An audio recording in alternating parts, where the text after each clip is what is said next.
السلام علیکم ورحمۃ اللہ وبرکاتہ۔ شیخ محترم،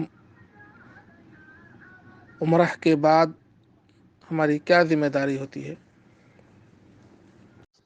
وعلیکم السلام ورحمۃ اللہ وبرکاتہ۔ الحمد للہ رب العالمین والعاقبۃ للمتقین والصلاة والسلام علی اشرف الانبیاء والمرسلین نبینا محمد وعلی آلہ وصحبہ اجمعین وبعد۔ آپ کا سوال یہ ہے کہ عمرہ کے بعد ہماری کیا ذمہ داری بنتی ہے؟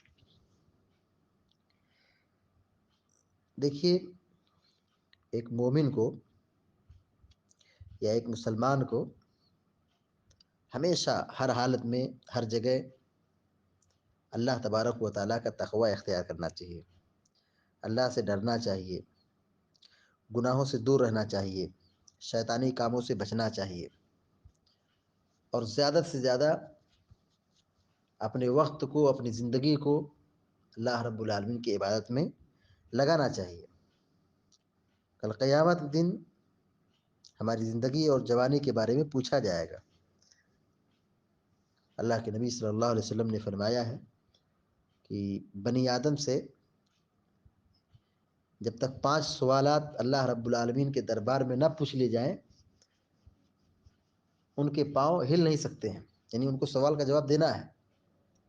آپ نے فرمایا اس کی عمر کے بارے میں پوچھا جائے کہ اس نے اپنی زندگی کہاں پہ گزاری ہے، اپنی عمر کہاں پہ لگائی ہے۔ دوسرا سوال یہ ہوگا کہ اس کی جوانی کہاں پہ خرچ کی ہے، اس کی جوانی کے بارے میں پوچھا جائے گا اس نے اپنی جوانی کہاں پہ لگائی ہے۔ تیسرا سوال ہوگا کہ تم نے مال کہاں سے کمایا۔ چوتھا سوال یہ ہوگا کہ تم نے مال کہاں پہ خرچ کیا۔ پانچواں سوال یہ ہوگا کہ تم نے جو دین سیکھا تھا، علم حاصل کیا تھا، کیا عمل کیا اس پر۔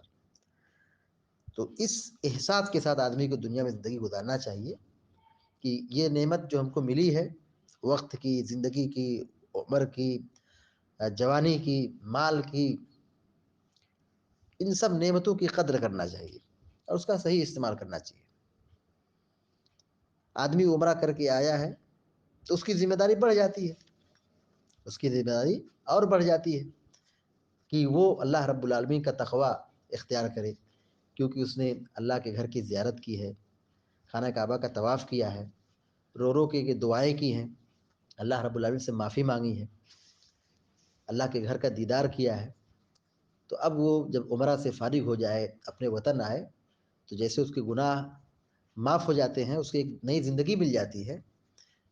پچھلی زندگی کے بارے میں، اس کے گناہ کے بارے میں نہیں پوچھا جائے گا، کیونکہ گناہ اس کے عمرہ کی وجہ سے دھل دیا گیا، وہ گناہوں سے پاک صاف ہو گیا۔ تو اب اس سے ایک نئی زندگی مل رہی ہے۔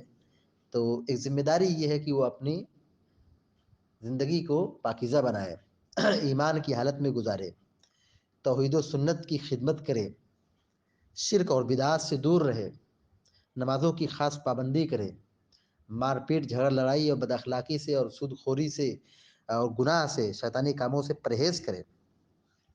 یہ اس کی ذمہ داری ہے۔ اللہ رب العالمین سے ہم دعا کرنے کا اللہ تبارک و تعالی ہم کو، آپ کو، سارے مسلمانوں کو نیک عمل کرنے کی توفیق عطا فرمائے، آمین یا رب العالمین۔ وصلی اللہ علی نبینا محمد وعلی آلہ وصحبہ اجمعین۔ والسلام علیکم ورحمۃ اللہ وبرکاتہ۔